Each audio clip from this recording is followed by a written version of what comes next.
வணக்கம். 1 கேஜி உருளைக்கிழங்கு எப்படி வந்து ரூ. 9க்கு வாங்குறதுன்னு சொல்லிட்டு பார்க்கலாம். பிக் பாஸ்கெட்டில் தான் ஆர்டர் போட்டிருந்தேன். நான் ஆர்டர் போட்ட பொருள் எல்லாமே சேர்த்து ரூ. 280 தான். என்ன வாங்கணும்னு சொல்லிட்டு பார்க்கலாம். 2 சாமந்தி பூ பாக்கெட் வந்து வாங்கியிருந்தேன். நிறைய தான் இருக்கும் குவான்டிட்டி. அப்புறம் பெரிய சாமந்தி இருக்கும் இல்லையா, தண்ணியில் போட்டு வைக்கிறது, அது வந்து 2 பாக்கெட்டு. 5 வாழைப்பழம் வந்து ரூ. 9. 1 கேஜி துணி பவுடரு. அப்புறம் இந்த காப்பித்தூள் வந்துட்டு ரூ. 180 எம்ஆர்பி. நான் வந்து ரூ. 90 தான் வாங்கியிருந்தேன். அப்புறம் amla oil, sabja seed 100 grams, அதுக்கப்புறம் மில்க்கு, பொட்டேட்டோ, இது எல்லாமே தான் வாங்கியிருந்தேன். 9 ருபீஸ்க்கு இந்த மாதிரி ஆஃபர்ஸ் வந்து போடுவாங்க பிக் பாஸ்கெட்டில். சில சமயத்தில் வெங்காயம், தக்காளி, அதுக்கப்புறம் பொட்டேட்டோலாம் 9 ருபீஸ்க்கு கிடைக்கும். இப்போ கிடைக்குதுன்னு சொன்னோடனே சரி வாங்கிடலான்னு சொல்லிட்டு அதுக்கு வந்து ஆர்டர் போட்டேன். வீட்டுக்கு தேவையான பொருளும் சேர்த்து நான் போட்டேன். இப்போ ரூ. 50 எனக்கு ஆஃபர் கிடச்சிச்சு.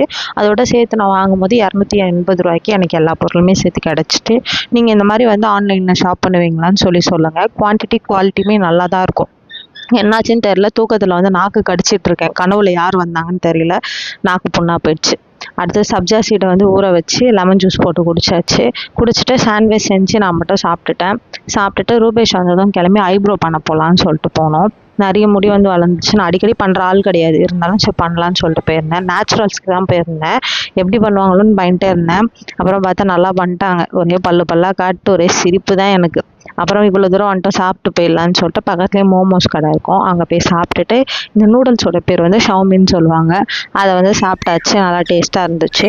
அப்புறம் வீட்டுக்கு வந்துட்டு பசங்களோட தான் விளையாடிட்டு இருந்தோம். அவங்க இசை மலையில் நனைஞ்சிட்டு இருந்தோம். நீங்களும் கேளுங்க. இப்படி தான் எனக்கு நாள் போச்சு. அடுத்த வீடியோவில் பார்க்கலாம். பாய்.